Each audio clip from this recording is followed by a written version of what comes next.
Hey everybody, welcome to Dyson Design episode, whichever this one is. I think it's 15, something like that. Doesn't matter. 14. 14, 15, one of those numbers. I am joined, as always, by Mr. Max Paulvin. How are you doing? I'm doing fine, thank you. Nice. All right. That's good. Today, at viewer request, we're going to take a look at investigation in RPGs. Sometimes it's a topic you see talked about, but I think it's one that it was a great suggestion. It needs to be talked about more because it's something that's very often done poorly.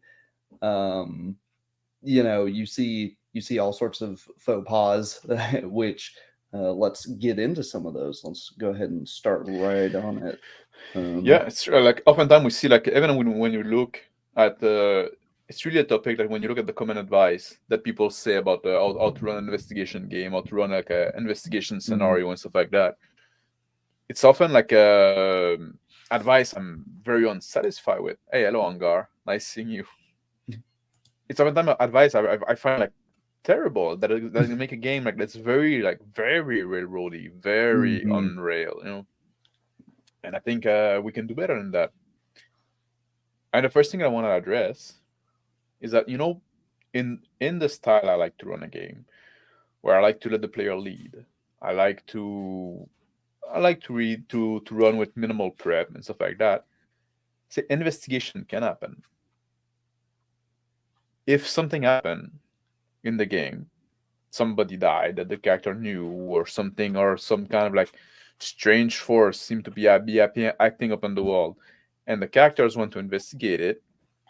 Now all of a sudden, you're in an investigation scenario. Maybe as a GM, you want to throw them in an investigation loop, so you create this mystery, and they don't bite. They just decide to go punch somebody or whatever, right? Just like, well, then you're not in an investigation scenario. You have to respect that. You have to, they're controlling the character. Don't put them on the rail. What do you think, Tyler? Yeah, and I think that's totally fine. And then maybe, there's just because the characters don't do something, you don't have to force characters to do something. There's a much more elegant way to do it. If you really want to run an investigation game, well, first off, just tell people that's what you want to do. Second, if they don't end up investigating the thing, just think of the logical consequences of, oh, you didn't investigate this murder that's going around killing people. Maybe the guards don't stop him. Maybe it isn't, somebody, he ends up killing somebody else. And now, maybe it ends up getting closer and closer to the party. Maybe it doesn't. That same thing actually happened in one of my home games where they just decided, there's a, serial killer going around in that town. That sucks. But we just got here. We don't have time to investigate that. We're moving on. And so that guy's still out there somewhere. That's... So yeah, and the world keep on going, even though, like the problem that the party ignore either is solved by somebody else in the world or it is not solved. But the world keep on going. The world is like the mystery doesn't stay on pause with nothing happening until the character come back to it. Yeah, and I think it's important to leave things like that, right? You don't want to, if you try to end a campaign or even a one shot with all of the questions answered, you're going to be there forever, right? And I don't think that would necessarily be interesting, even if you could manage it. It's nice to have something end and people go, wow, that was great, that was fun. But what about that guy? What happened to that guy? And well, maybe that's a jumping off point for a future campaign or a future one shot is the fallout of what you guys didn't do in this game. Yeah, and obviously there are games and there are settings that are more prone to investigation type game, like Call of Cthulhu even call like their character investigator, right? The PC, that's the name for the PC. They're not adventurer, they're investigator. But I think it's not only like based on the system, it's also based on this. It's a lot based on the setting in that case, and the fact that, well, you're not gonna go around just like you're in a modern kind of like era. You're not gonna go around like adventuring, like dungeon delving and punching people, like you start kicking doors down kicking doors Yeah. down and shooting people in the middle of Rhode Island, you're probably gonna get a visit from the police pretty soon. So when you're in a world that is like much more civilized, maybe like doing the investigation is one thing that you're gonna be more prone, that you're be more inclined to do, because it's one avenue where you can like get involved in some kind of like adventure that you can. But Mm, investigation campaign can happen in any setting. All right, mm, like that. Armen yeah. say, "Hello, Armen. I would like to see rules, procedure for investigation that is established so that players and GMs are aware of the process. Like all combat is transparent because established rules." That's a that's an interesting one Mm, because it's not something I'd like to. It's not something I want to see in the rules, right?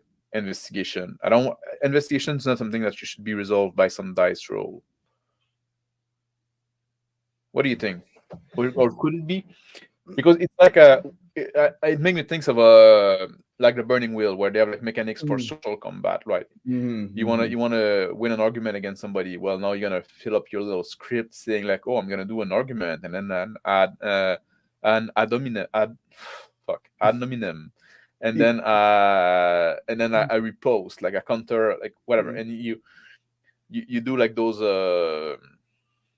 you fill in this little thing, and you don't have to like role play the social encounter, because you just fill out your little script, and then you compare what he did, and then you figure out who won, right? Just mm.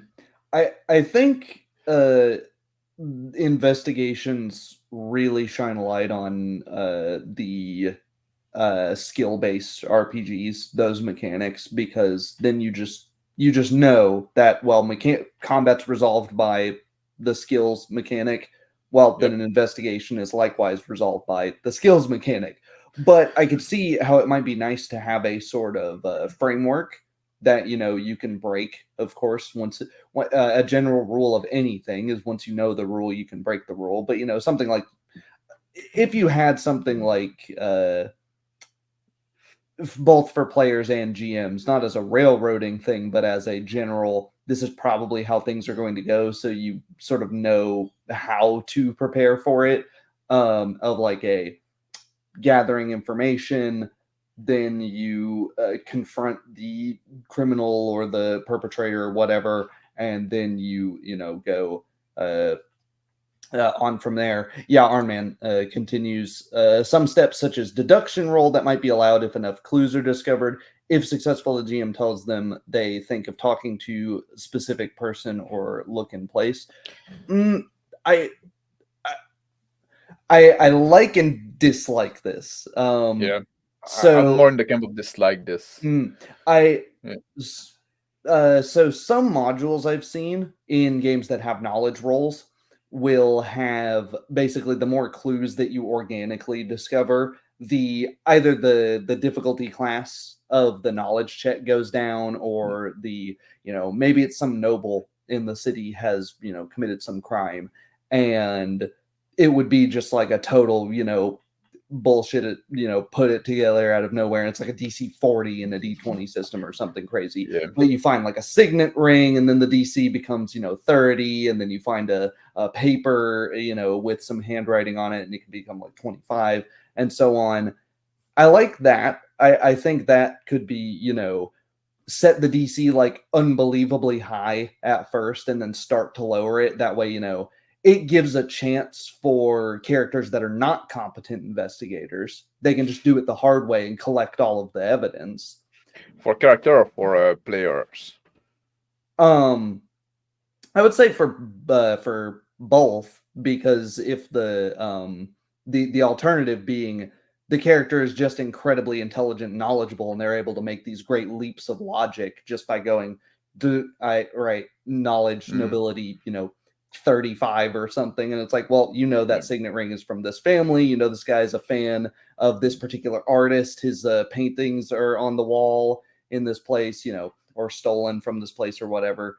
So you can make these leaps of logic from very little data.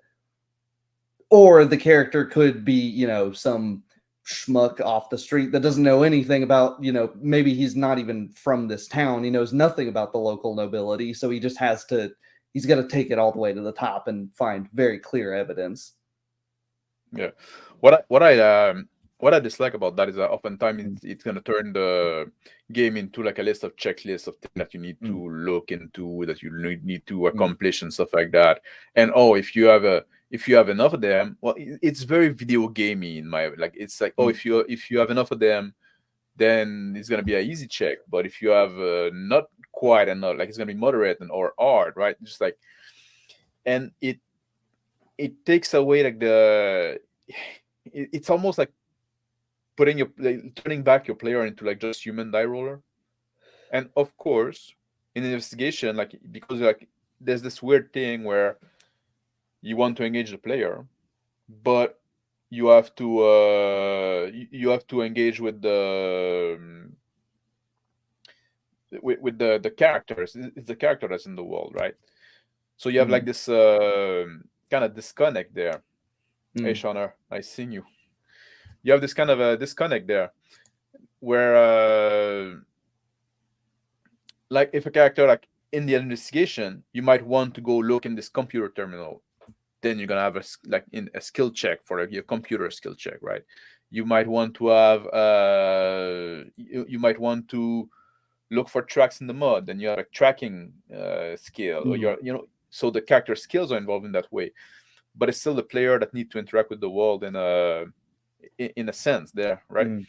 Yeah, this is the part I don't like about it, when it's exactly when it's yeah. unprompted, and you have that like in the BRP system, and like as an optional rule. Sometimes like Heat and Dog use it in the Call of Cthulhu game. You have where the idea roll, like you're just like trying to do your stuff, or roll an idea, or now you think about, you're looking into the shoes of the guy, right? Just like, fuck's sake, let me yeah, exactly. Like if I roll like a knowledge check and go, I'm thinking about, like books I've read about, medicine and anatomy, and try to, picture what, then I'm okay with the GM going, you recall this, especially if it's a fantasy setting and I don't know everything about the setting, but my character would.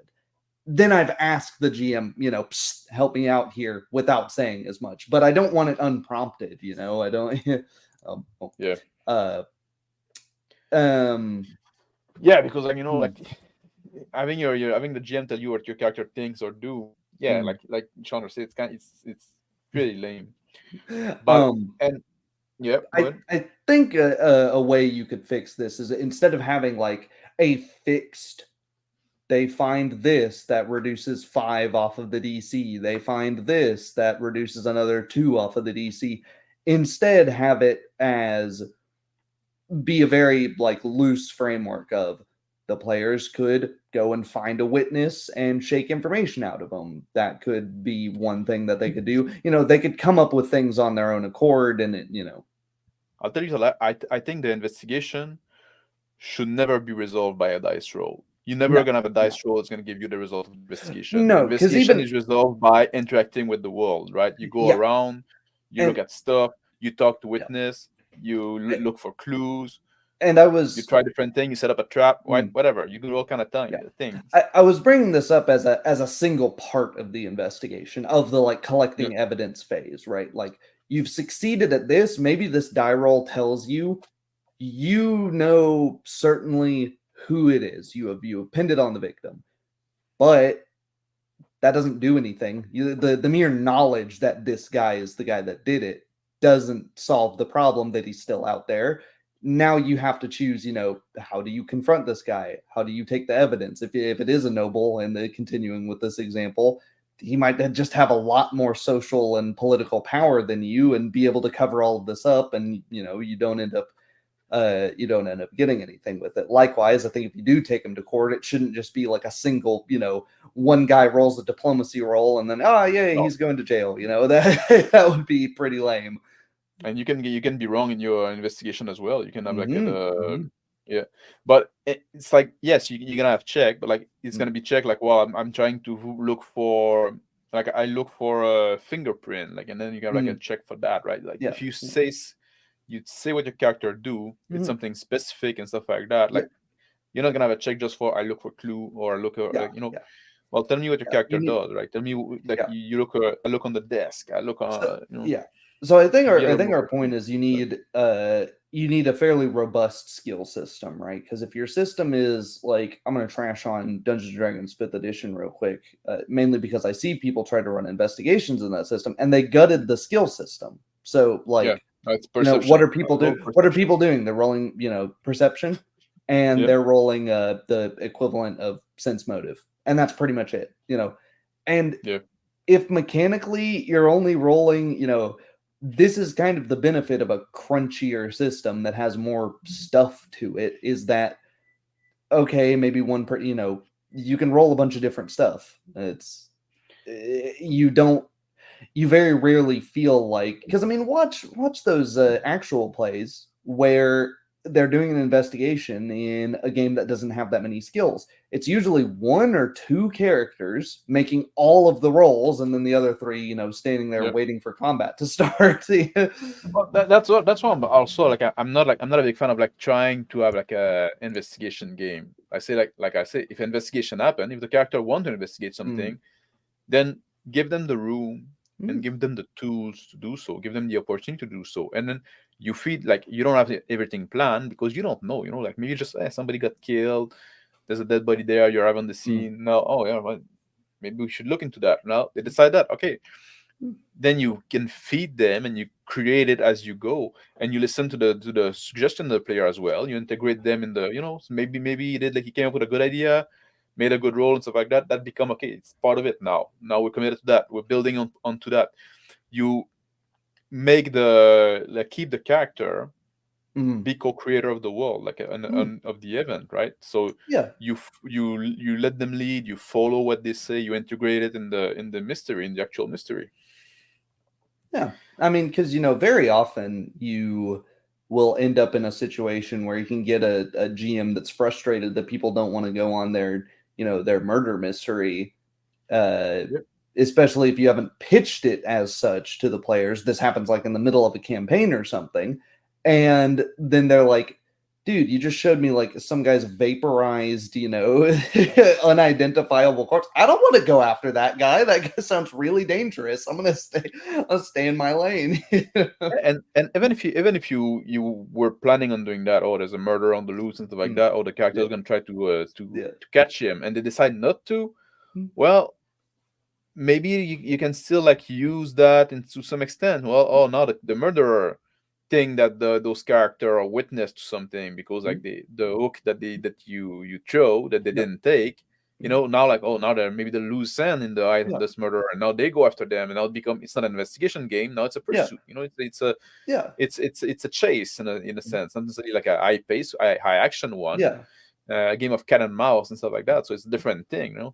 You thinking that the PC would go after the killer? Well, maybe now it's the killer going after the mhm. PCs. Yeah, because so often the killer in these investigations, in the event that it is a murder investigation, which it often is, um, they only ever seem to kill NPCs, Yeah, and it's very rare. Um, and one of the notes I have is you want to avoid the Scooby Doo trope, and that's kind of the main characters in Scooby Doo. They're never threatened. That not mhm, really. The threat is never on the main characters. The threat is on other people. It's always everyone else is threatened. And when there's none of that threat, the pressure to succeed feels really kind of lame, for lack of a better term, where it's like, oh, if we fail, somebody else may die. It's like, well, yeah, maybe a merchant that gives the party really good prices on stuff dies, and it's like, oh, that sucks. But you get to move on. You know, if you really want your players to engage with something, create a serious situation where it's like, we gotta stop this guy or this is gonna be a problem. It's good evening, Phil. Nice seeing you. I thought you were saying by the Scooby Doo syndrome. I thought you were going to say about the first guy that you met.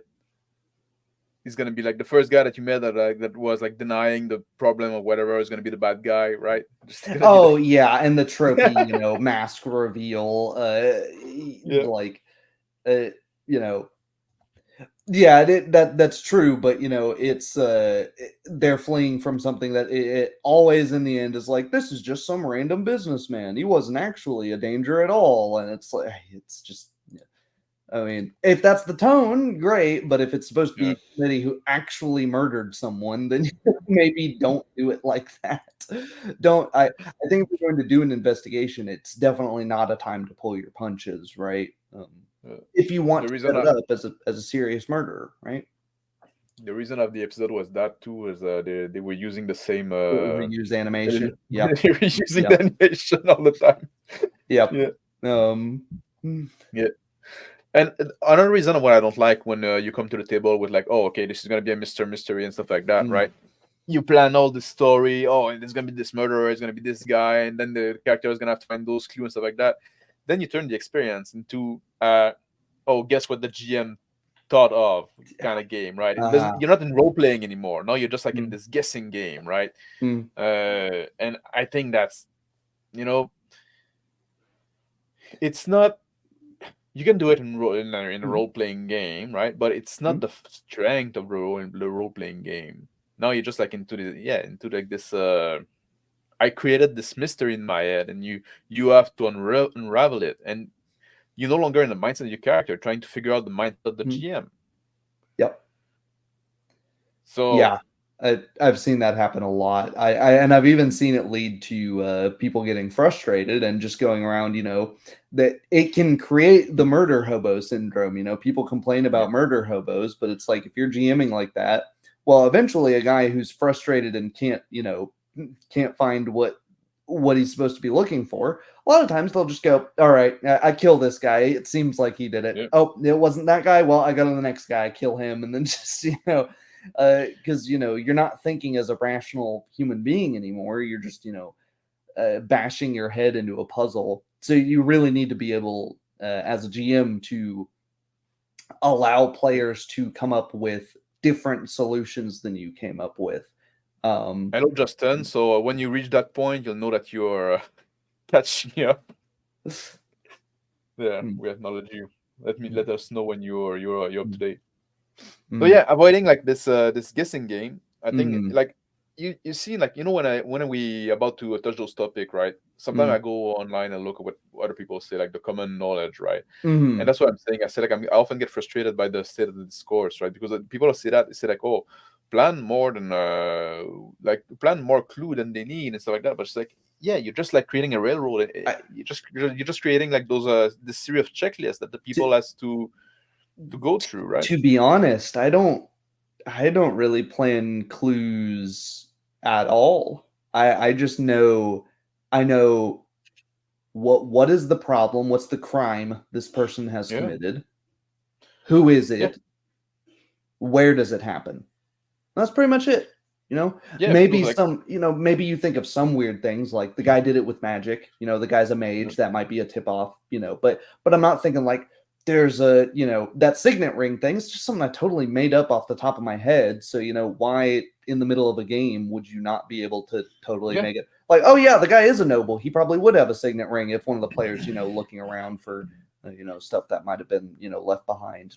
Yeah, sure. yeah, and it's also like if the character has a good idea that makes sense, go Mm, look in the garden to look yeah, for tracks in the mud or yeah, whatever, like then use that and integrate it. You yeah, didn't plan that, but yeah, now you see that was a pretty good idea. yeah, It yeah, should give something. It should work. So maybe yeah. maybe it does, maybe it doesn't. And randomization can do good for you here too. Remember, that's the core of all tabletop RPG game mechanics is some Yeah, amount of random chance. So if you don't want to just give it to the players, make it a die roll. It could be totally random. It could be, and weighted to some extent. you also have to consider that if the characters are supposed to be like somewhat competent investigator or Mm. intelligent people and stuff like that, some of the things they look for are gonna be correct, are gonna work. So let them Yeah, run with that, right? yeah, exactly. Like Villiers says, picking the wrong guy is a part of a lot of these stories. The false ending, yeah. Don't inform them every time they've made a correct decision or every time they've made a wrong decision. And that goes with not telling players what you think. Yeah, you see footprints, but it's it seems like it's just the gardener. It doesn't seem like, well, okay, what was the point of saying that? I don't know if you're being an unreliable narrator when you're telling me what my character thinks in that sort of way, Yeah. or if you're trying to cut to the chase and keep me off of, red herrings, which is totally another thing we can get into. But if you just Try to, say there's footprints, then it's like, okay, then we can start investigating the footprints, and then we can find out through gameplay. yeah. Oh yeah, it was just the gardener. Damn it, and another dude's dead on the other side of town. And so yeah. Yeah, try to be very factual with Mm-hmm. your description. You don't Yeah. say what a character thinks, don't say what Mm-hmm. it seems, stuff like that. Just say like, well, it's a footprint. Yeah. It's about like a 12-inch long, Mm-hmm. Yeah. pretty wide, right? Mm-hmm. Just like It's a somewhat modern deep. setting, You know, maybe it's got yeah, the soul yeah, the soul the imprint. Yeah, print, and you could match it up to some like size 11 loafers or something, and then something yeah. like that, and And that's also something like you can let the player like say, oh, okay, that's something that the mm, player can say. You just say like, wait, there's some yeah, footprint there. yeah, They go toward the mm, north. yeah, They're wide, and like another mm, player can say like, I look a little closer, trying to see some detail of the foot of yeah, the sole, right? And then you say, yeah, yeah, you can see. There you yeah. go. You say, yeah, there, Or Dr. pouring Martin. castings and stuff, and um Mm, they you can really get more into it, and there you're in the character, you're feeling things out, you're mm. backing the rest of the party off, like, whoa, don't step there, I found tracks over here. And rather than what I find when you just say, no, there's no blueprints, no, there's no this, no, there's no that, then by the third or fourth time you've done that, what starts happening is the role playing stops, and they're just like, well, geez, is there is there a false bottom to the floor? Is there a thing in the attic? And they just start asking questions because they're like, Yeah, well, apparently my character is blind because nothing that, they can't see anything. So what the hell is going on here? Mm. yeah, and yeah, put some clue on the real killer that makes it clear to the player they chose fully, like they are left-handed or whatever. I think maybe sometimes. I think that depends Yeah, on the tone. I think maybe uh maybe in like Call of Cthulhu, where it's explicitly an investigator sort of game, maybe you don't want to make it so clear. Maybe you want it I think there you want the players always questioning what their characters are seeing. What if, is this real? This could just be a crazy murderer not involved with any sort of old god cult. Is this could just be a totally different guy, a copycat killer or something, and then they really have to dig deep to find something that's got like, 9 out of 10 similarities with the actual killer, but it's that one thing that, isn't it? yeah, and you have to. Oh, fuck! I lost my train of thought. Sorry. Yeah, like the real killer.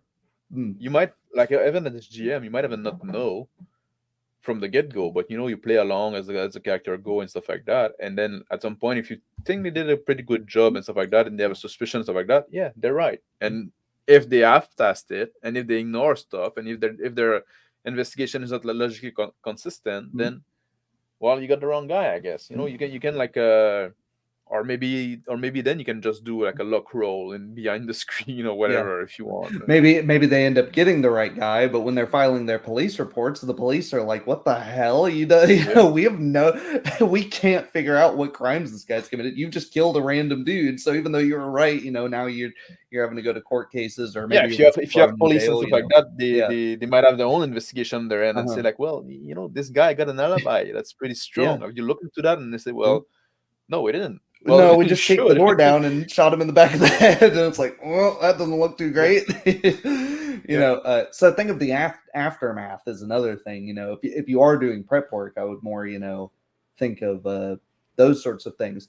And maybe part of your preparation can be solo role playing the killer, and I don't mean that in literally. Yeah, it should at least. yeah. It should. In some actual plays, don't see it happening, and it kind of takes you out of it. But yeah, I don't mean solo role playing the killer in like literally using a solo role playing system necessarily, although you could. but just, going through the mental processes of like, because too often the serial killer or whatever is just treated as a difficulty class 40. It's just, there are a handful of things, and then the actual person that's doing all of these things isn't a very well fleshed out or well thought out character. Well, if you want to go with the circular, those people, like there's like I would say like a reason to their madness, like they're mad, but they have like some reason in the way they do stuff, like they have motivation, they have goal, they're a compulsion or whatever. But it's not like usually totally random. Otherwise, they wouldn't get caught. They have a pattern, but like an investigation can be much more than just serial killer, like murderer, that's murders. True. Like Let's that. We step talk away about from that, but it can bit. be like iced. What? Yeah, let's talk about some other things that are interesting for an investigation, like suddenly there's more monster in this region. Let's figure out why. That's an investigation in a fantasy in the fantasy setting. Some people disappear. That's a lot of akin to the serial killer, but it can be something different. It can be like, now you have the cultists kidnapping people. Could be something of value got stolen. It could be the Lord suddenly behave in an erratic manner. What happened to him? Especially when you have like fantastical element, you have so much room for investigation. That's what I'm saying. Investigation can happen in any setting, and you don't have to have like a game that is geared toward investigation to investigation that happens. And it in helps science fiction or in modern setting. Oh, there's an accident that happened. Like maybe it was your first session. Like, some like a train derailment, or like a spaceship got caught in the asteroid field for some reason. It shouldn't happen, but now it happened. It's a mistake, and then you realize, well, maybe somebody tell you, you know what? We think there were foul play there. Somebody made your ship go to that place, or traffic with. Well, now you're an investigation thing. If the player bite, right? Now, like this thing, looking woo, there's a lot of avenue. Have you anything else you want to go? Supers games also, finding origins of people. Maybe there's way more superheroes. Like, there's one. At first, there's one villain, especially in a very high like power superhero game. Often the problem becomes there are too many problems to solve at once, and once there was a literal villain of the week, and now there's one every day, and it's like, where are all these people getting their powers?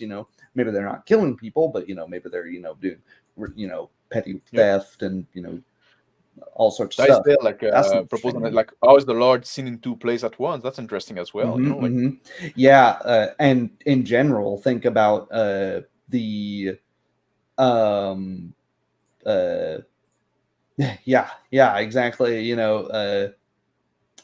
That would think about the implications of the fantasy elements in your world as to crime and intrigue and those sorts of things.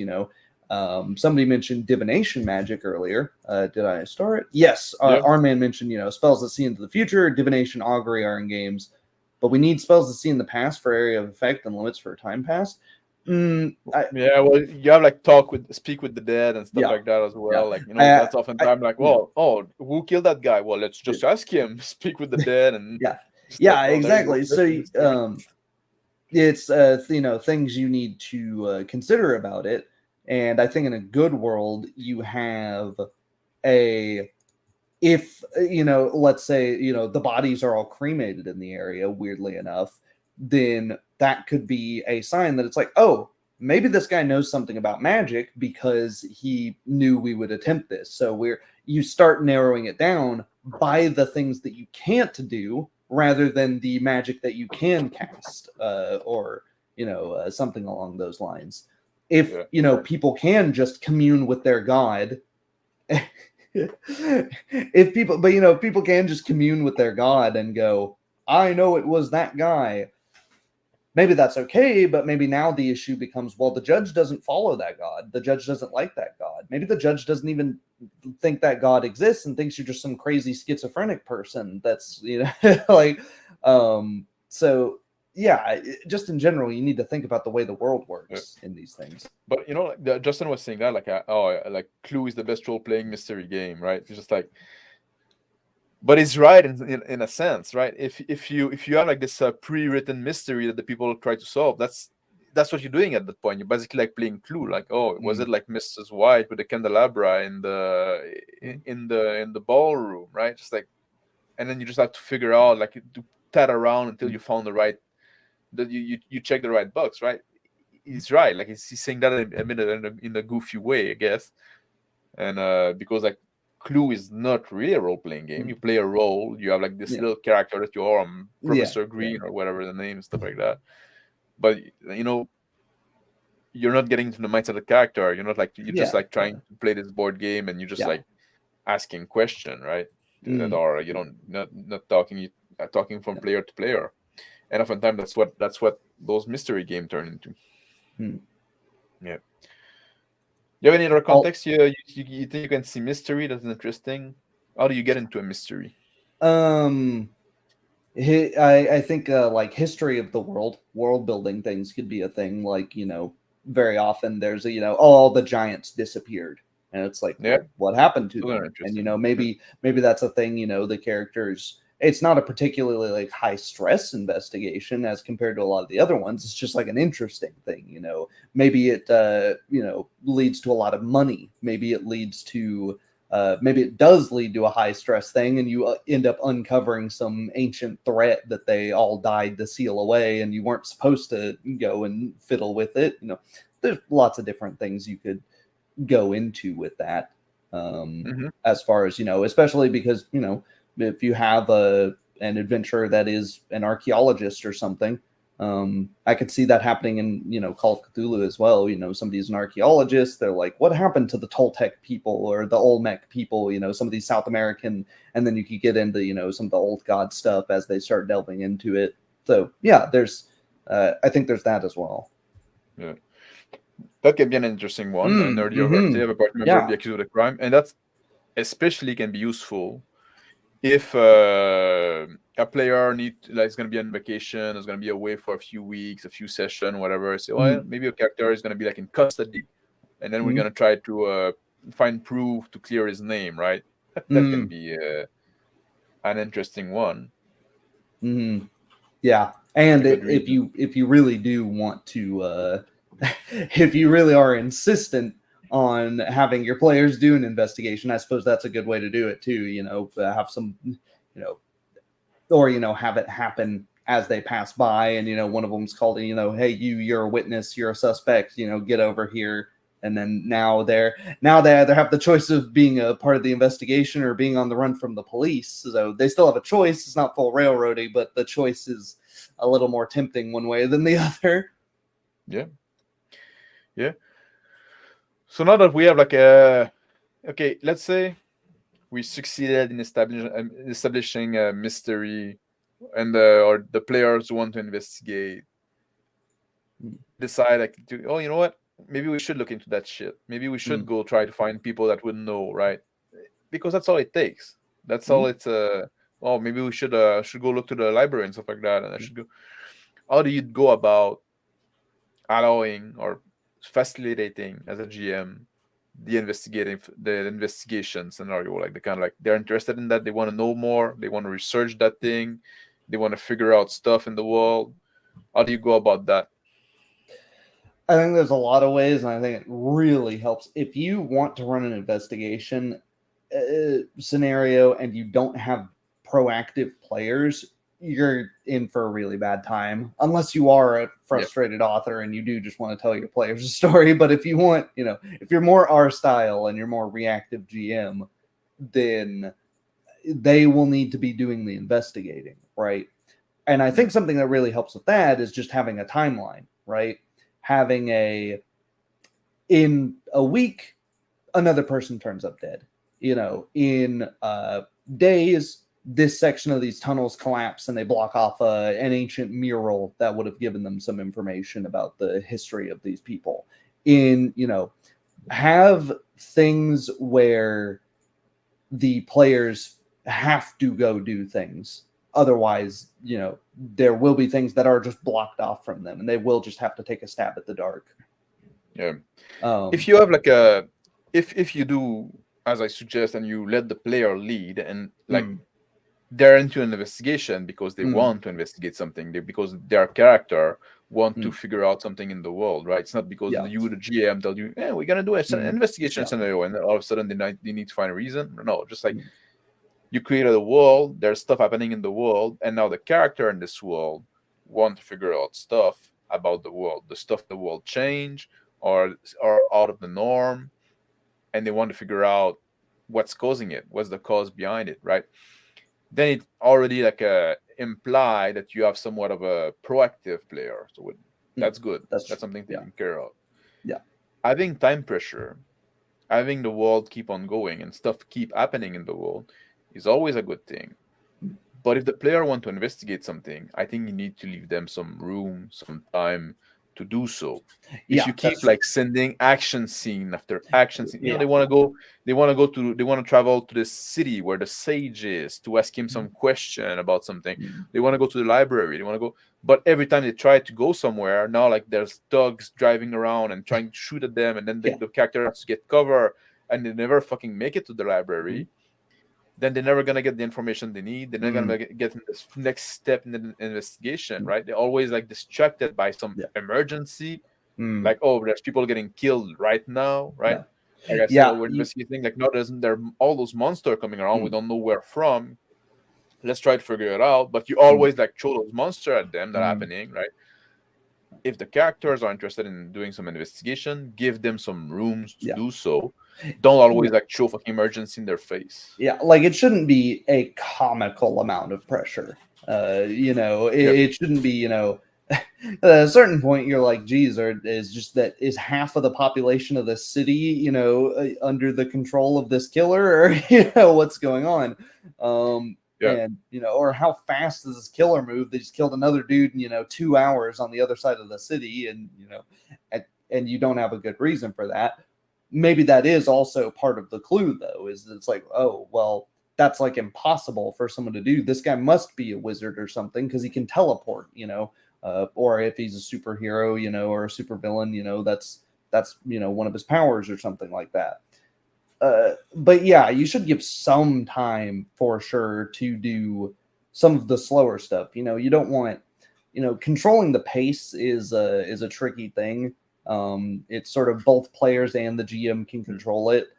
I Yep. think sometimes GMs may be too tempted to keep, the pace, no, they're spending, 5 minutes, reading a book here, reading this here, and then they're just like, nah, this is boring, zoom on to the next thing. And it's like, well, Yeah.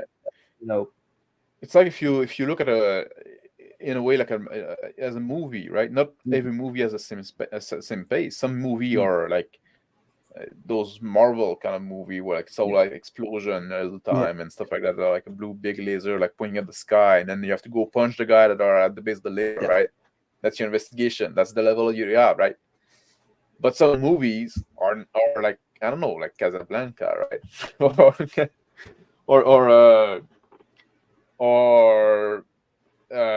like what's the Orson Welles one, very famous one, Citizen Kane, right? Citizen King, yeah, Yeah, and they're different genres stuff like that, and mm, you have to be able like it's good to be able to go from one to the other, especially if you're doing a long running campaign. Like changing the pace is going to keep your campaign fresh as well, and controlling the pressure, the time pressure that you put on your mm, player is an important skill as a GM. mm-hmm, Something that you can develop, like know when to put the pressure, mm, when to light a fire under your player, yeah, and know when to let them breathe a bit, right? mm. Let them think. Yeah, because like sometimes it would be interesting if the player starts to pick out a book and then somebody in the library walks up and like flashes a knife and is getting ready to stab them and they don't even get to read something. But that in and of itself is information that it's like, uh-oh, you're getting too close to figuring out who this guy is. So that's information that you're on the right track. Maybe Hmm. you end up subduing this guy, you find something on this person, you find more out about him. Or maybe it's the inverse, right? And it's a very subtle change, but just instead of before they read the book, after they get the information from the book, then that guy shows up. So it can be, you can change the pacing a lot by just this little, touch there.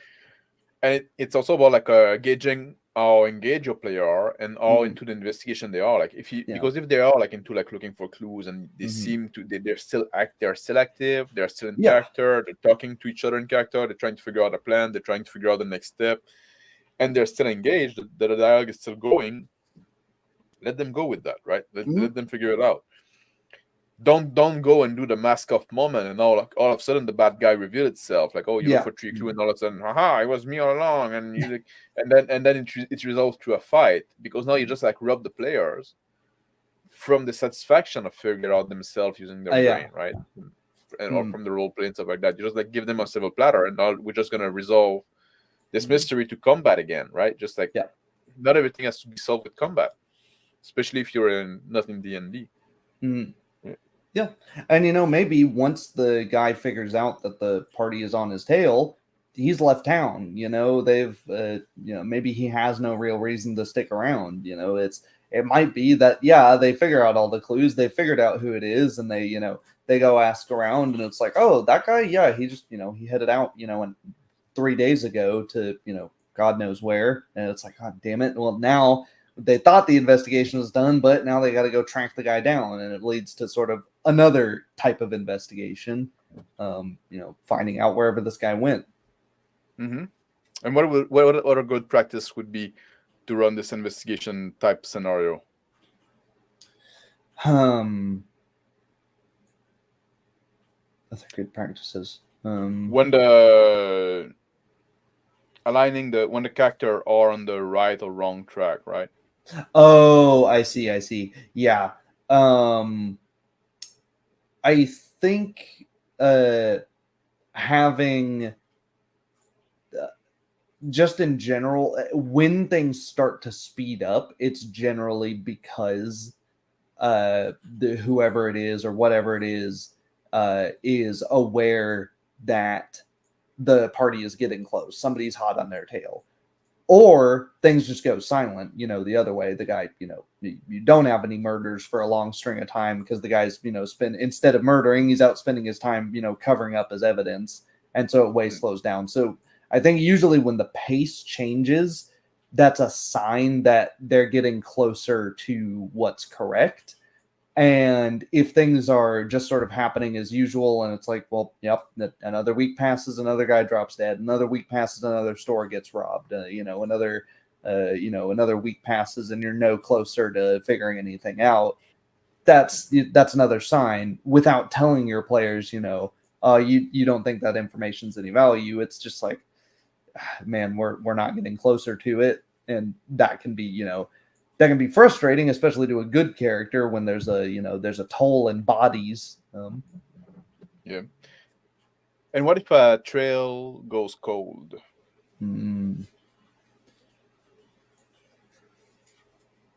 I think in general, you don't want a trail to go totally cold. You want something to be at the end there that at least, if they don't get any other information, it tells them for sure that one of their leads was not it. That wasn't the guy robbing, this noble. That wasn't. Oftentimes that's how a trail actually go cold. No, you're following some leads, and then it leads to a dead end, and then you try to get back on your step, and it's like, well, I don't know where to go next, right? Yeah. Well, hopefully, though, once you figured out that guy definitely wasn't it, there are some things that you can rule out. Okay, well, what did he have? Why did we think it was this guy? All right, what are the other suspects? What do they have in common with this guy? Who did we rule out early on that maybe we shouldn't have ruled out given what we know now? Maybe there was a red herring earlier that just totally didn't matter. Maybe we found a left-handed rapier at the crime scene covered in blood. Maybe he planted that there as a total red herring. Maybe the guy was right-handed. Yeah, and that's also true. Maybe Yep. it ends up being something where they just go, well, we can't, especially in a campaign, they've got multiple things going on. They just go, well, we Yeah. can't spend all day just sitting here thinking. I guess we didn't solve it today. And then, That's what I'm about to say. Like sometimes, yeah. like maybe the trails go cold. Maybe like the mysterious occurrence kind of died down a bit. Maybe it's gonna Yeah. pick up later on. But letting the player kind of say like, well, you know what, we're gonna put that on the back burner because we don't know where to go. But what I wanted to go with that is Mm. like, don't necessarily like spoon feed. Yes. Yeah. And oh, just hear this free clue. Oh, the trail got Mm-hmm. cold. You don't know. All of a sudden, there's this one thing, obvious thing that is like dropping from the sky for you, Yeah. right? Because then the conclusion is going to be unsatisfying. Mm-hmm. I Yeah. guess for me it would be actually as a player, Yeah. right? If the trail goes cold, just make sure you have other things going around. Or Yes. if you Yeah. want, if the player are just stumped and then all of a sudden like there's nothing much going on because they don't have any more idea and stuff like that, now is the time to bring an emergency, Mm. but that's going to lead them to something else. It's going to keep them Mm. busy with something else, right? Like Yeah. occupy them with something that is not related to that case. And then at And some point, maybe the case is going to pop up again and say, oh, what? Fuck. mm. Like by accident, like, well, but this guy like and knows.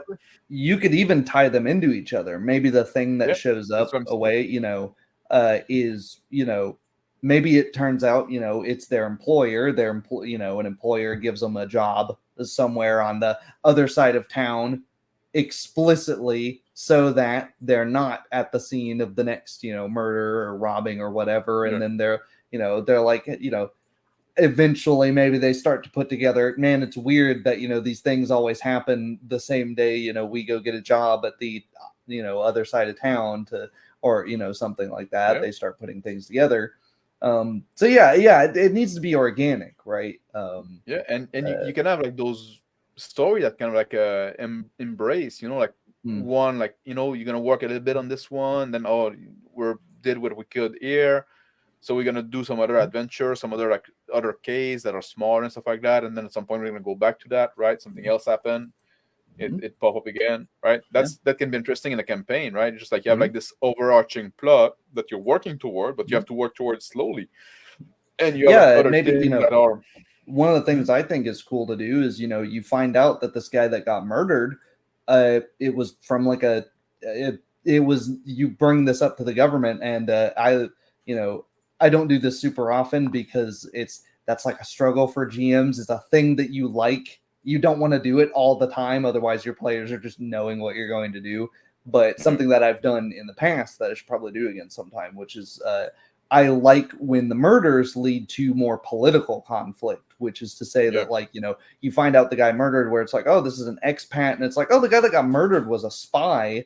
And, you bring it up to the government and, the local police, they bring it up to higher ups. And then all of a sudden, men in black suits carry the body off and they're like, never speak of this event again. And it's like, yeah. something that's very under wraps. And then that Or leads no, to yet all of another a sudden, investigation. Yeah. there's people that don't want to investigate you to investigate that Yeah. case anymore, and then Yeah. and now you have to figure out like why all of a Yeah. sudden it Mhm. became like a Yeah. that Mm.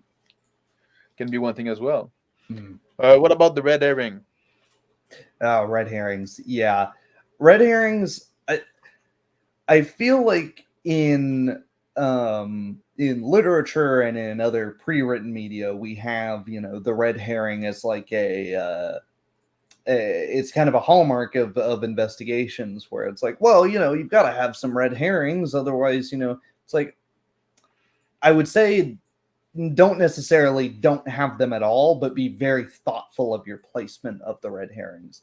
A red herring should lead you down another path. It should lead you to another suspect that isn't actually the person, or the thing that are bad red herrings are ones that last 5-10 minutes of, oh, you've over described the painting on the wall, so I'm going to go to the painting, I'm going to move behind it, see if there's a safe behind the painting, I'm going to take the painting out of the frame and see if there's something written on the inside, and you just keep going, no, there's nothing behind it, nah, there's nothing on the inside of the paint, so scraping off the paint to see if there's something below the paint, and it just goes deeper and deeper, and they're going on to nothing.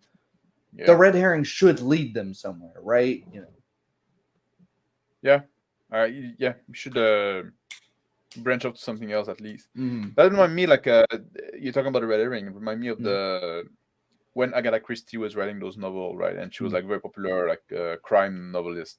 Yeah. But there were some other like crime novelists that were very upset at her because they say like she's a terrible crime novelist because she lied to the reader. Because she like, you say like the fun of a crime novel is that you should be able to read the novel and figure out who done it before the end, like before the actual, like before the protagonist of the book does, right? But you can do that. You cannot do that with the Agatha Christie book because the narrator lies to you, right? They tell you like, oh, no, the gardener wasn't there, but then oh no, he was there. It was like, and then, well, you gave me like false information, like, so that I cannot guess, right? So yeah, I'm surprised by the ending because I was working with false. In that example, I'd say it needs to be very clear in your session 0 or your social contract how you're using your language. Lots of GMs will throw out the "it looks like," "it appears to be," "it might be," "it's kinda," and what they mean is "it is." That is 100% how it is. They're just filler word. Yeah, it's a filler word in that case. What I would rather have is that the GM says it may be an unreliable narration. If I use words like "it is," and I'm just that's something I want to talk about. Unreliable narration, right? Like that's something we see in books and people talk about it in role playing game. But the thing is, like in role playing game, you don't have unreliable narration. If the GM describes something, the thing is as the GM describes it, right? Might not say everything because maybe something has been left uncovered, but what he says is it's 10. What you can have is unreliable NPC, but the NPC are not the narration, they're character. And character can lie, but the GM shouldn't lie. I would say also the character's senses can be unreliable, right?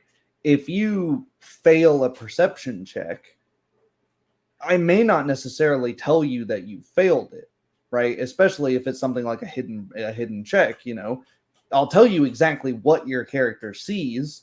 Yeah. They may just not see what's going on, right? Yeah, that's what I'm saying. What the GM described is the GM doesn't have to say all that it is, but what he say is. Right? Yes. That's what that's why I would like things like if you be aware of your usage of things like "it appears," "it's like," and so because that might be informing your players that that's an unreliable bit of narration. It might be informing them that and you can use different words to do this. Like there's a figure, but it's foggy. It's difficult to make out exactly, if that's a dude, if that's a woman, if things like that. Be clear when you're being unreliable, because if it's just totally random as to when you're unreliable, then you'll lead to that same thing of the players, unturning every single stone, trying to find the correct thing just to get the exact detail they're looking for. Yeah, that's also an exercise you can do as a GM to some skill to develop, like the way to first to get rid of those like filler word, which is not easy to do because like they are used to give you like an extra little fraction of a second to think, right? Yeah. But also develop the language that you don't have to say like thing like, oh, it seems to be wet. You can say like, well, it's there's condensation on it, or there's you can like describe in other way, like it seems to be made in metal, it's glistening, like it's it's glistening in the sun, right? Just like you give clue that from the sense, because like is it wet? Well, you kind of need to touch it to know, right? If you didn't touch the thing, you don't know. So you would be then say it seems to be wet. Well, I'll touch it, it's wet, right? Just like, but you could find like developing those other mostly visual cue, because that's the first thing that gets to us. Usually it's the sight, right? Yeah. It's the we're very visual creature. Yeah. So developing this visual language to describe Mm. things that would be confirmed by other senses, Yeah. especially like by the touch and stuff like that. I guess Mm. it'd be hard to visually describe how something sound, but sound also get us pretty fast, so we can describe sound. Yeah. Um, yeah, things like instead of like it appears to be covered in blood, you Yeah, could just say it's covered in blood, or you could say yeah, it's dyed a brownish red. It's like, yeah, okay, well, is it dyed a brownish red because it's brownish red, or is it? There's a bit of unreliable narration, which is can be further explained by the other senses. It's got a strong iron smell to it. hmm, It looks like it's splotchy. It's not even. It doesn't look like it was done intentionally. Um, you know, and that could give yeah, that you have like a piece of cloth, a piece of clothing that's like, almost looks like it's totally dyed this color. Then it gives you like, oh, wow, that's a lot of blood that somebody's lost. Maybe you haven't found the body yet. Maybe you found a blood trail and you're looking for the body. That creates tension now because you're looking for like, okay, whatever did this is like totally exsanguinated this body. That's are we looking for a vampire? Are we looking for something with like that's going to inflict like huge wounds? And that can go back to the sort of horror thing where it sets up, because you haven't over described, you haven't explicitly said what it is or isn't. Now it's left to the players' minds to kind of figure out what's caused that to happen. yeah. But that's also a good exercise to have, like describing those, like, how do you describe blood without seeing blood, right? And without Yeah. saying it seems to be blood. Like those are like language thing that is good to think about outside the game. When you say like do less prep, you can Yeah. replace your prep by that. Just Yeah. Yeah. develop like lexicon. Like, Yeah. And oh, I it's think covered in a dark red viscous liquid. yeah, and I think that's Is it part of blood? why Oh, I people taste want it. to prep. They have that box Mm. text and stuff that you Yeah, just read aloud, wrote to the players, and it's always really clear whenever someone's reading box text because it doesn't sound like any of the other stuff they're narrating. yeah. And it's like, I well, hate box text. yeah, try to make your speech, and this is in general, not just for investigations, but because investigations, it is important to describe, the surroundings more so Mm. maybe than anything else. Make it, if you do like a particular passage of box text, try to make your general narration sound like that box text. So ideally, your players don't know what's box text and what isn't if you're using box text. I don't like it either, but And find out. Yeah, one thing that bothers me, and I'm gonna say it now, it's mm, more or less in the topic who are now, but we're mm, talking about box text and senses and stuff like that. mm, That's an advice that's often told to the people, like, oh, you describe the thing in more than one sense, just not visually. Like, try to touch like oh, three more of than the one. five senses and stuff Mm, like that, and say like, well, it depends. Like, yeah, first you want to keep your description short. yeah, I think that's important. People like the box text often like way too long and way too detailed, and, yeah. and way too like flourishy language, right? Mm, Which it's annoying, but also like, did the character interact with the world? Did the character like, you know, how are you gonna describe touch if the character didn't see it's touching the thing, right? How are you gonna mm, describe, just like yeah, description should be short, and there should be you can give like a general visual impression, and then if they look at something in specific, then you can mm, give more detail on that thing. But you have to wait for the character to interact with the world, sometime to specify the description, right? mm, Like, you're not going to describe how something tastes until the character tasted it, yeah. right? Just How did I figure that out, man? yeah, Uh, yeah, like I agree in general with the idea of use more than just the sense of perception, because that can get kind of samey, and then you can end up with. I think it's really interesting, but I think it's a challenge for a lot of GMs. If you have a character that's blind, how are you giving yeah, information to that character, right? Or a yeah. character that's deaf or what have you? You have to think about the different senses in a different way. I think And like just the big three are like a sight, sound and smell, Yeah, because those are the things that reach yeah, us. Like yeah, they come to us, mm, right? yeah, But and yeah, and like I said, it could be very impactful to just have uh, a just have one of those. Just have a very simple sentence. mm-hmm. A while ago, my players knew they were tracking down a vampire, and all I needed to do is say, they're rounding the corner. There's a chained up door on a shed, and all I had to do is say the scent of iron hangs heavy in the air. Just one sentence, and immediately everyone's going like, "Oh man, what are we gonna find in that shed?" Like, yep, it's gross. I don't want to go in there. And half of them are worried like, what if the vampire's still in there? It's like it's that thick. This guy's been recently killed, and it's just one sentence, led to like probably 5 minutes of inter-party banter as they're like, no, you break that thing open, you get in there first. And that's interesting too, because it's something that you can get before opening the door, right? Mm-hmm. It's Yeah. like a like Mm-hmm.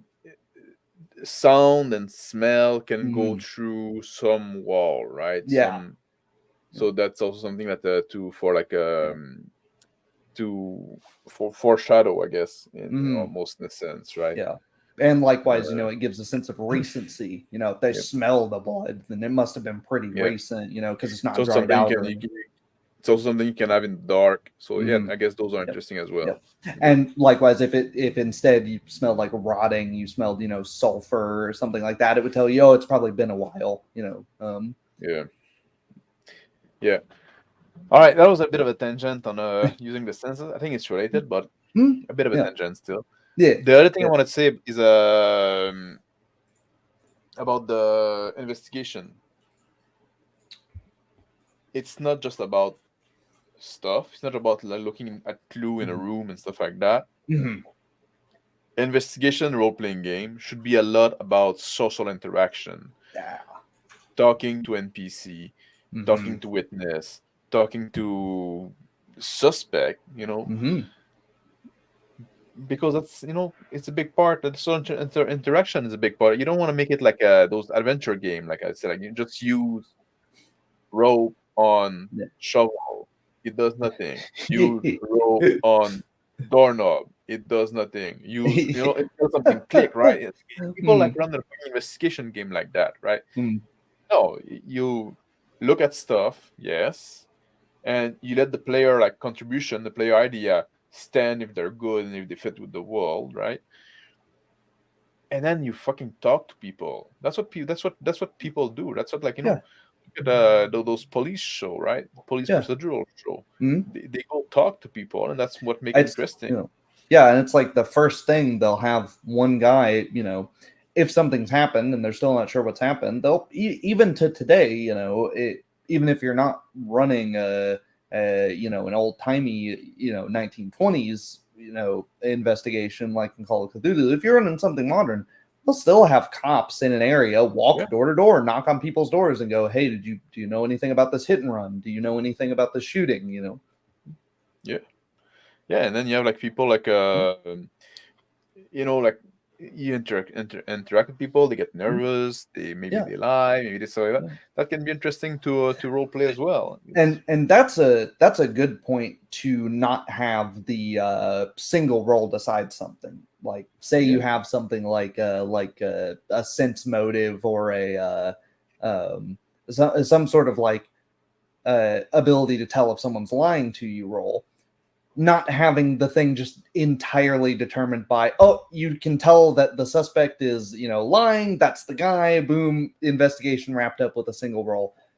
No, because people lie even if they're not the suspect for this crime. Maybe this dude committed a totally unrelated crime, and you got to check his license plate or whatever. If you are playing like a police officer, you check their plate, and it's like, oh, this guy was he robbed a grocery store a few years ago. Maybe that's you get hyper fixated on the small amount of details you do have, and great, you've arrested a criminal, but not the criminal you were looking for. yeah, and it's also like with if you do like those sense motive role and stuff like that, it's not about like, oh, he lied, he's lying. Yeah. Like, Yeah. don't be so obvious, right? Yeah, Like, exactly. Yeah. he's nervous. Yeah. Or like when you talk about that, he seems Yeah. like when you touch a specific topic, you Yeah. try to be a little more like a little more coy about it. You want to Mm. let the player like think about it. Just like, he seemed to be. They're not telling you everything like Yeah. like, Yeah. go, don't go all the way. Yeah.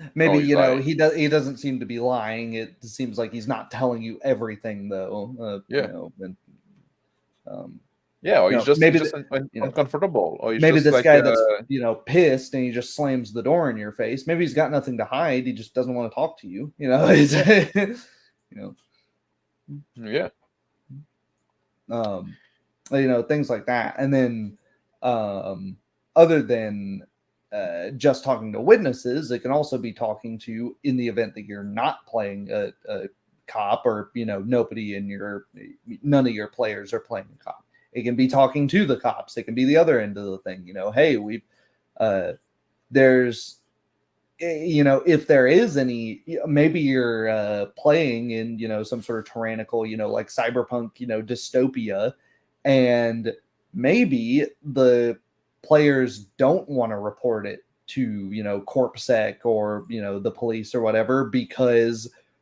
they're just going to write up a quick thing and be like, yep, we've investigated ourselves and found no wrongdoing sort of thing. yep. So maybe it becomes like, all right, who are we going to take this to, right? And they have to start thinking about their contacts. Maybe they have to hide a body, to because they're trying to figure out who actually did it. Yeah, I think that's the goal. It's trying to, or more questioning, or they're gonna look into that guy more like on the side.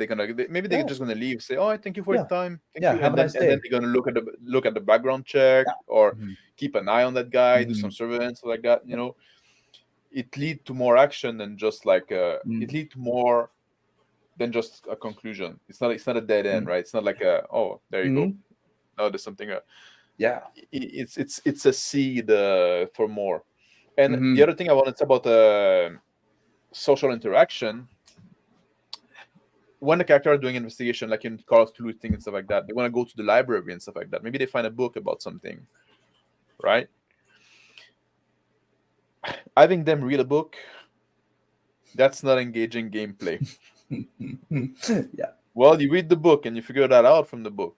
Maybe they're gonna get some information from the book, but why not put them in contact with the author, right? That's exactly what I was about to say. Yes, I love putting like just the subject of the book, what the book is generally about, and then who the author is, and going, maybe you don't get much more information about this, but it's on the right, it's on the right path of things.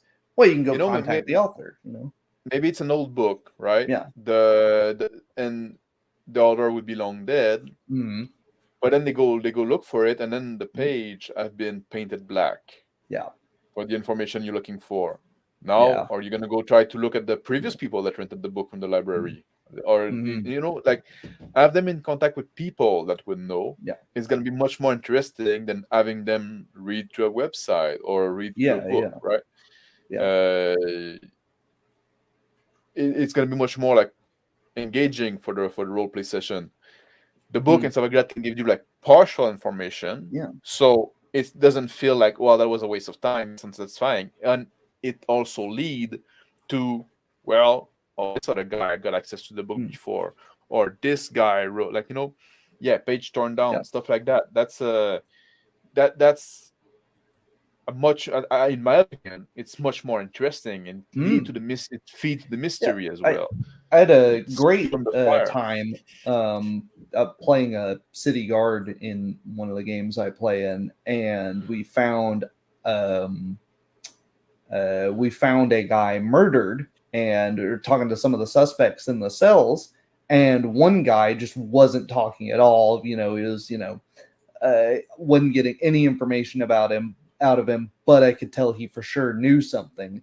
And instead of just sitting there and like, you can end up in these dumb situations where if your game doesn't have a you can only roll this skill once per. You can go, oh, I roll sense motive Yeah. again. I ask another question. I Well, roll that's sense motive again. I ask another, and it just gets ridiculous.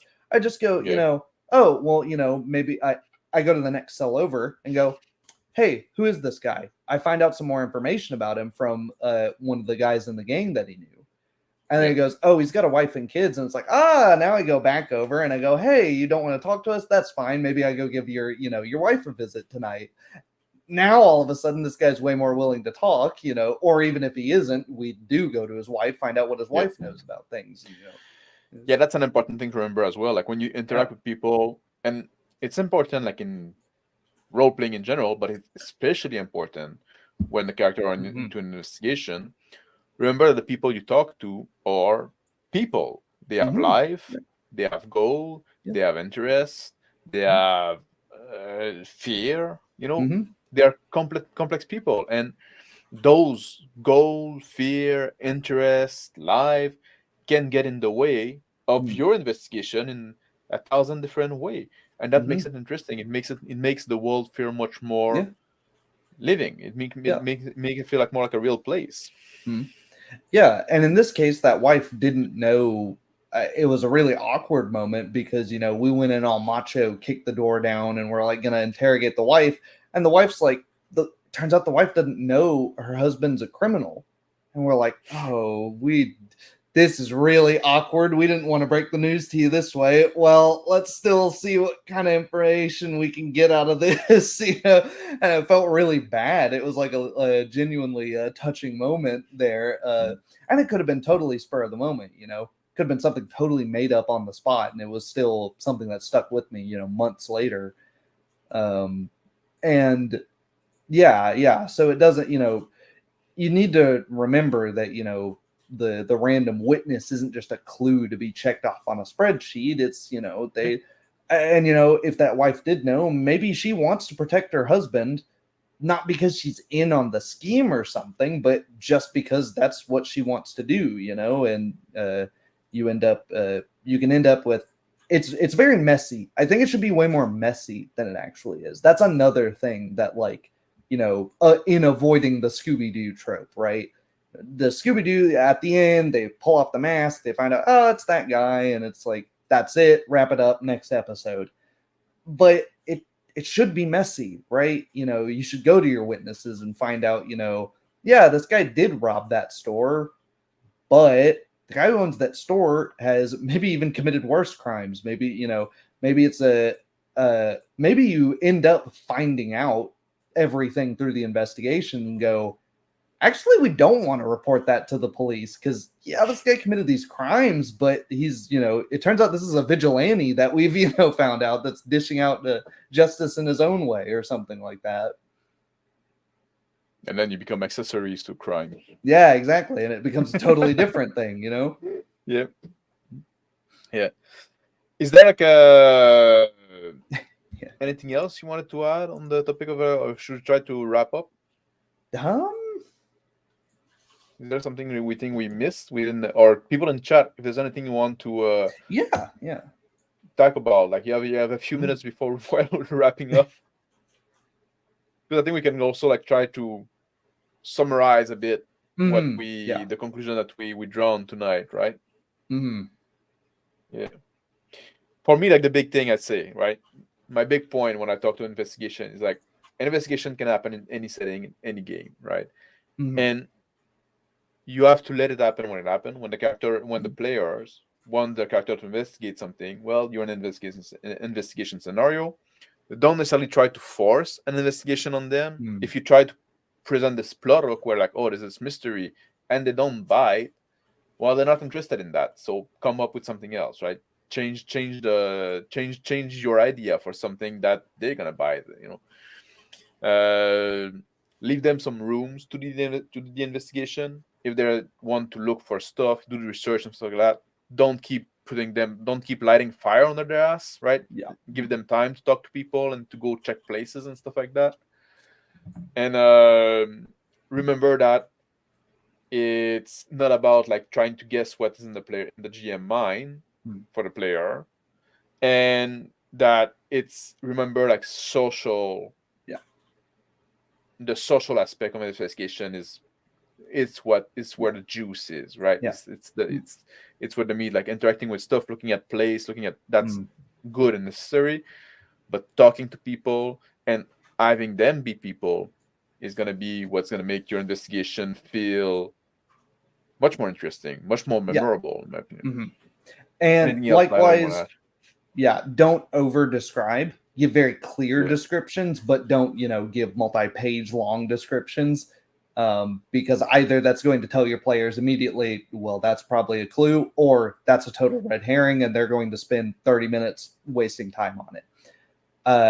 Think about the way the magic or any fantastical elements work in your thing. That way, you don't run into the issue of the divination wizard goes, I just used this piece of the victim's Yeah. hair and I figure out who did it. Yeah, thinking about the magic, that's a big one. Yeah, If you yeah, do like investigation in in fantasy setting, yeah. think of the what kind of magic they have access to. Likewise, think about the authorities, think about the laws, think Yeah. about what sort of things are going to be happening. Think about the perpetrator, think about why they did it, how good are they at covering their evidence up, how frequently do they commit their crimes. You can have a calling card. That's a calling card might be tropey, but it's a trope because serial killers in real life do it. So I wouldn't say don't be too uh, don't avoid tropes for the sake of avoiding tropes if they're things that actually happen, right?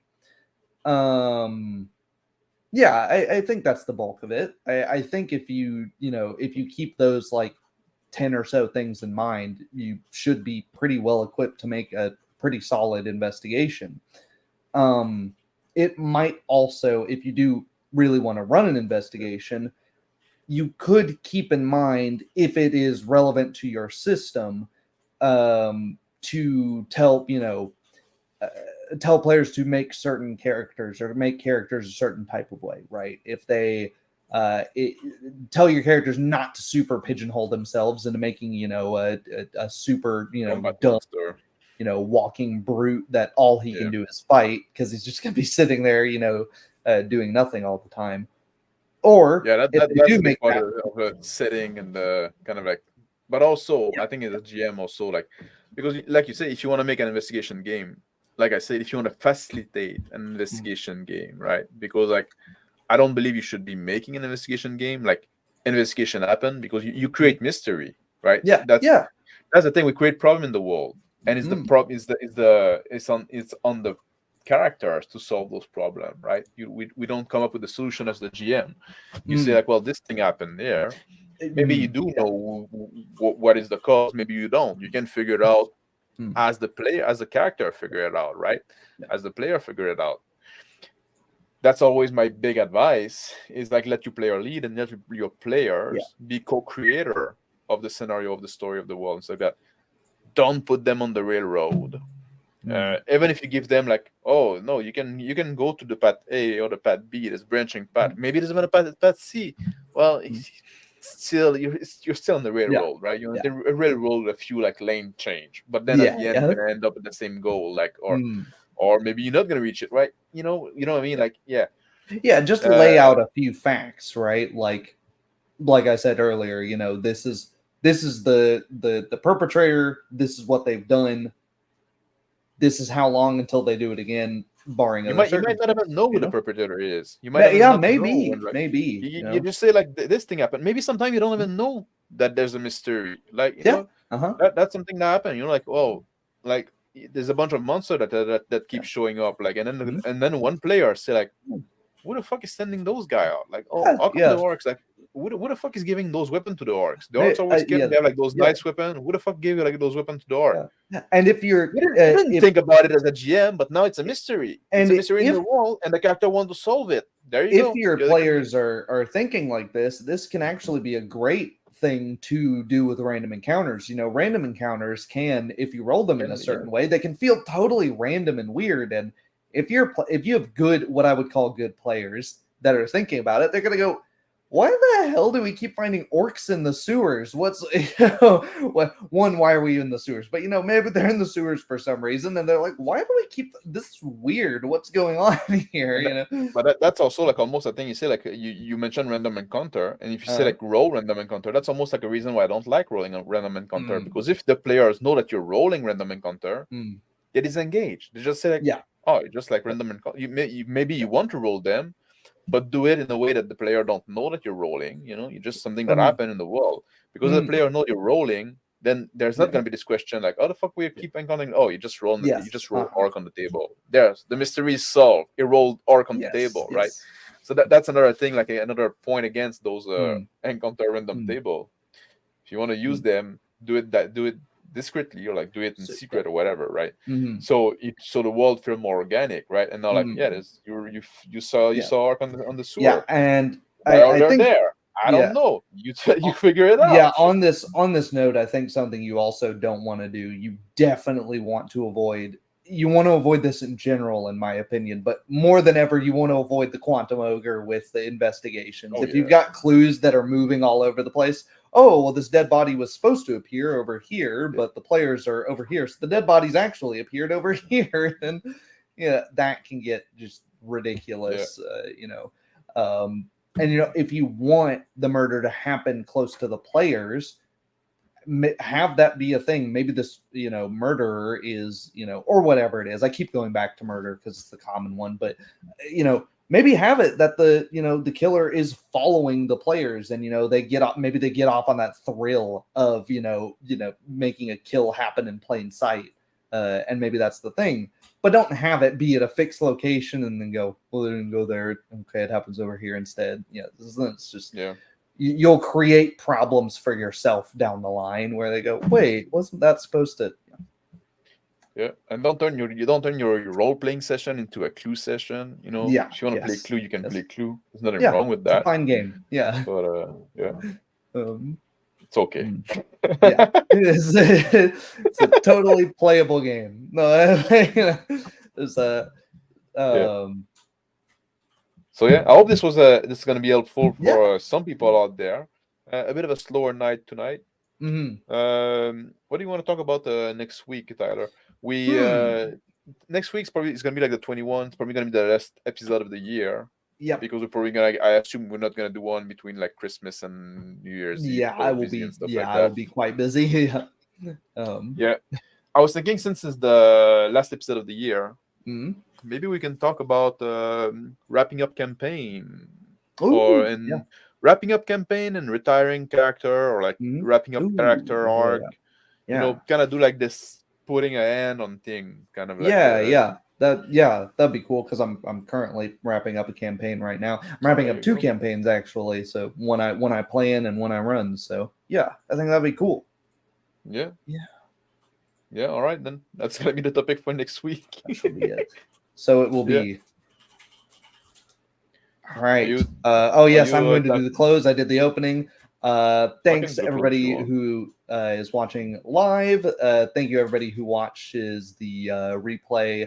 And thank you all for commenting during the live stream. Please comment if you have anything else to say. Really appreciate it. I know I read the comments. I'm sure Max does as well. It's really appreciated. We're going to be here again, same time, same place next week on Thursday, 7 p.m. Central. Fix it to your other time zones that don't matter. Anything else coming up on your channel, Tyler? Since my HEMA club isn't meeting anymore since for the rest of the year since the school's shut down, I think I'm going to make some more sword stuff. People ask me, tons of people have the issue of they don't have any schools near them or anybody that does the stuff. So thinking about like some solo drills you can do whenever your club can't meet, or if your club just can't meet, period. With that, a video on, kind of why stances in games are dumb, because, the too long didn't watch that is you don't stay in a stance. So, they're kind of silly in games. So more variety content hopefully coming. It's the holiday season, so I'm super busy. So now I try to stream and make videos when I can, but you're getting a grab bag if you come to Yeah, my channel. So that's all right. yeah, And I'm gonna stream again on Sunday for my nice. everybody stream on Sunday. I don't know which. Maybe we're gonna do like the what is a role playing game kind of Mm. topic because we had a bit Mm. of a discussion last Mm. week on the stream. You should join sometime, Tyler, if you're free on Sunday. And Yeah, maybe. I'm thinking about also doing a Christmas stream. If people are interested, for like because I have nothing ongoing at Christmas, Hmm. so I think maybe I'm gonna set up a stream where we can like drink and sing Christmas carols and stuff like that. I'll look. I'll see what other people do. So we don't have like if we do those stream because we're for people that are alone on Christmas, but we Hmm. all do our stream on our end. Kind of defeat the purpose. The goal is Yeah, that we yeah, can get together. Like, so I'll see what other people do. But yeah, I'm sure if I cannot find a stream I want to be on, I'm gonna make my own. So keep an eye for that. I'll keep you informed. There's still 2 weeks to go, yeah. 10 days to go. Yeah. Mm. So, Jeez, and if yeah, I don't see you by then, Merry Christmas to all. yes. Likewise. But hopefully, I'll see you by then. Mm. All right. Take care, Tyler. Yeah. See you, Max. And See you, chat. now we can all go watch Black Lodge game. Their stream's about to start Oh, now, and sweet.